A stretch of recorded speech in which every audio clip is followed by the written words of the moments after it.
Hoy te quiero contar como de todo lo que debemos estar atentos alrededor de la información que nos llega y cómo no debemos pues como inmediatamente comprar la información o lo que nos estén vendiendo.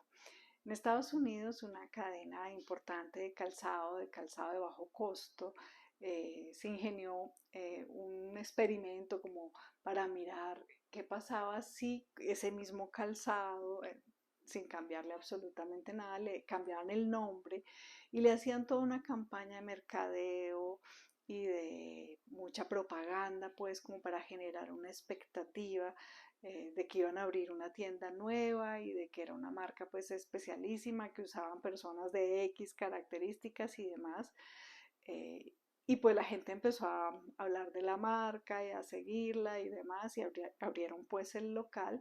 Eran los mismos zapatos que se vendían pues en las tiendas de bajo costo y llegaron personas, sobre todo pues las que se dedican a trabajar en redes y a hablar de productos y a promocionar productos y demás, y llegaron y compraron y pagaron 1.500, $2.000 por un par de zapatos.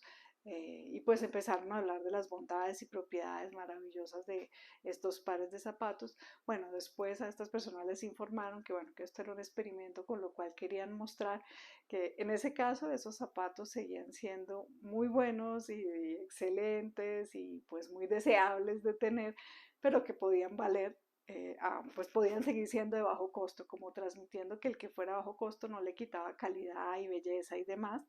A estas personas que los compraban, pues sí les reembolsaron el dinero que habían pagado, pues tan costoso por ese par de zapatos. Pero también parte de ese experimento quería mostrar la reflexión de todo esto de los influencers, ¿no? Como todos somos influencers e influenciados e influenciables, ¿no?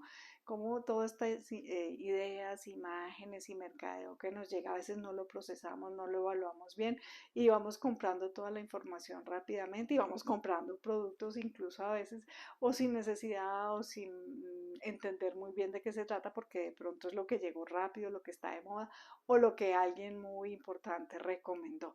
Y con esto también uno ve que a veces cosas que le recomiendan pues no tiene el trasfondo tan real de todo lo que le están diciendo.